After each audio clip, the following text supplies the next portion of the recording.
প্রতি মাসে ২৫০০ টাকা দেবে রাজ্য সরকার। ১৮ থেকে ৪৫ বছর বয়স হলেই আবেদন করুন। বেকারত্বের সমস্যা বাড়ছে এবং পশ্চিমবঙ্গ এই সমস্যা থেকে পিছিয়ে নেই।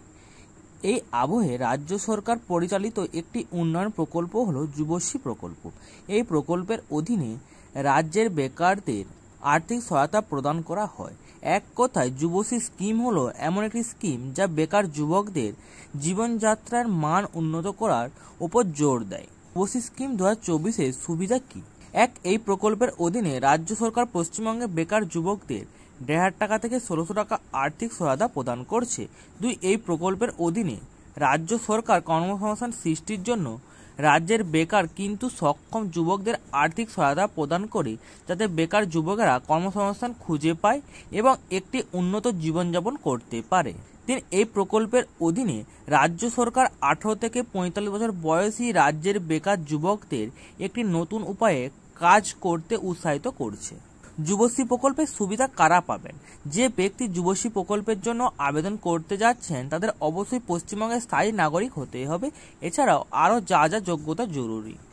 যুবশ্রী প্রকল্পের অধীনে আবেদন করার জন্য আবেদনকারীর বয়স ১৮ থেকে ৪৫ বছরের মধ্যে হতে হবে। এই স্কিমের অধীনে আবেদন করার জন্য আবেদনকারীকে অবশ্যই এমপ্লয়মেন্ট ব্যাংকের অধীনে নাম নিবদ্ধ করতে হবে, অন্যথায় আবেদনকারী এই স্কিমের জন্য যোগ্য বলে বিবেচিত হবে না।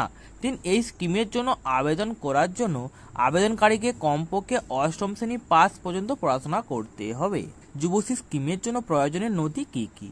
আপনি যদি যুবশ্রী স্কিমের জন্য যোগ্য বলে বিবেচিত হন তবেই আপনি এই স্কিমে আবেদন করতে পারবেন। যাই হোক, আবেদন করার জন্য আপনাকে নিম্নলিখিত নথিগুলি জমা দিতে হবে।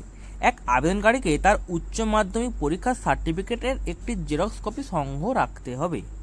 আবেদনকারী অন্য কোনো শিক্ষাগত যোগ্যতা থাকলে তাদের সার্টিফিকেটও সঙ্গে রাখতে হবে। আবেদনকারীকে ভোটার আইডি কার্ড রাখতে হবে।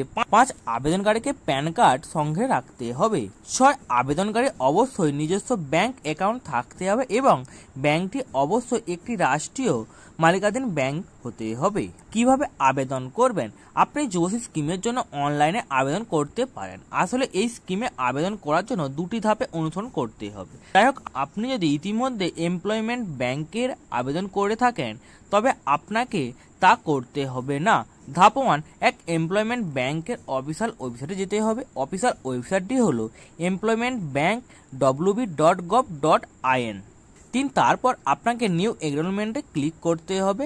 আপনি এখানে ক্লিক করলে আবেদনের শর্তাবলী আপনার স্কিমে প্রদর্শিত হবে।